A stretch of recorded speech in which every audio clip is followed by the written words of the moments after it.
Siz de fikir vermişsiniz ki Temu internette her yeri bürüyüb. Ucuz mallar, möhtəşəm kampanyalar, pulsuz çatdırılma, bu sizə nəsə şübhəli gəlmir?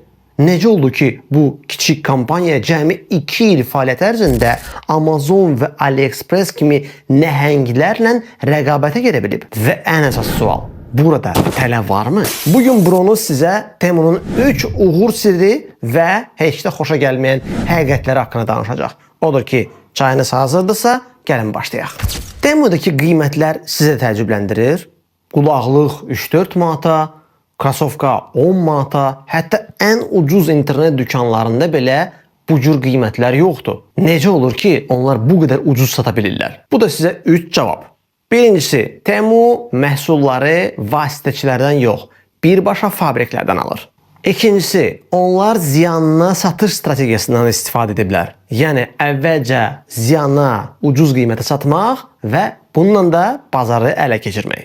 Və nəhayət üçüncü fakt, onlar qazancı böyük həcmdə satışlardan və şəxsi məlumatların əldə olunmasından qazanırlar. Amma yəqin ki, yadınızdan çıxmayıb. Pulsuz pendir yalnız tələdə ola bilər. Əgər Temu malları ziyanına satırsa, onlar necə qazanırlar? Bax, əsl həqiqətləri indi biləcəksiniz. Siz də hiss etmişsiniz ki, Temu'nun reklamları olduğunuz hər bir yerdə, hər bir saytda, Google'da, Facebook, Instagram, TikTok, YouTube və hər hansı bir saytda sizi qara izləyir. Hər yerdə qabağınıza çıxır. Və siz bilirdiniz ki, bunun üçün Temu hər gün milyonlarla dollar pul xərcləyir. Birincisi, Temu bu cür reklamlara böyük pullar xərcləyir ki, onların məhsulları haqqında, onların xidmətləri haqqında hamı bilsin. Yəni, o reklam hamının qabağına çıxsın. İkincisi, onlar psixoloji fəndlər, psixoloji manipulyasiyalar strategiyasından istifadə edirlər. Geri sayım başlayır, timer 15 dəqiqə qalıb, son endirimdir, birazdan qaçıracaqsan, tez bunu da əlavə elə və s. bu kimi hiylələrdən. Xüsusilə pulsuz hədiyyələr. Üçüncü fakt, onlar virus marketingindən istifadə edirlər. Məsələn, dostuvu, yaxınlığı, hər hansı bir insanı bura gətir ki, sənə də bonus verilsin, hədiyyə verilsin. Beləliklə, siz özünüz də bilmədən Temu'nun müştərisinə çevrilirsiniz.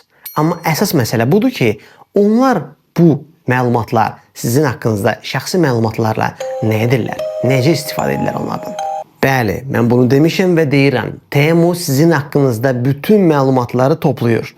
Sizin yerləşdiyiniz məkan, şəhər, kənd, qəsəbə, bu sizin alış-veriş vərdişləriniz, siz nələri axtarmısınız internetdə, nə kimi şeyləri əldən alırsınız, nə kimi şeyləri səbətə atırsınız ki, almaq istəyərdiniz bunları, nə kimi şeyləri tez-tez baxırsınız amma almırsınız və s. və l.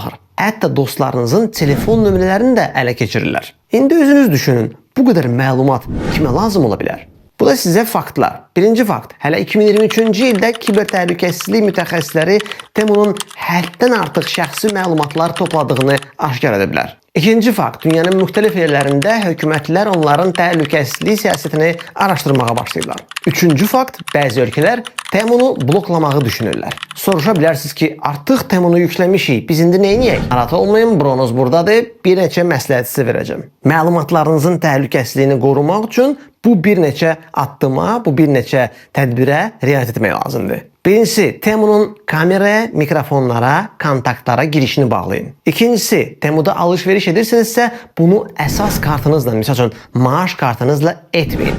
Əlavə bir kart açın və orada kiçik məbləğlər saxlayın. Məsələn, sırf indi alış-veriş etmək üçün sizə 10 manat lazımdırsa, ora 10 manat atın və o kartdan alış-veriş edin. Amma bu kartda pul olmamalıdır başqa vaxtlarda. Pulsuz hədiyyələrə, şübhəli endirimlərə inanmayın. Bu sizi onların oyununa salmaq üçün bir taktikadır. Bəs Temu'dan istifadə etmək olar ya yox? Qərar sizin də təbii ki. Bir tərəfdən bəli, bu ucuz bir mağazadır. Amma unutmayın ki, bir çox hallarda oradakı ödənişinizi şəxsi məlumatlarınızla edirsiniz. Bu video sizə maraqlı və faydalı gəldisə, o zaman onu dostlarınıza göndərin. Temu'dan istifadə edən dostlarınıza əlbəttə ki, videonu bəyənib və kanala hələ də abunə olmamışsınızsa, mütləq abunə olun ki, bu cür maraqlı və faydalı videoları qaçırmayasınız. Hələlik.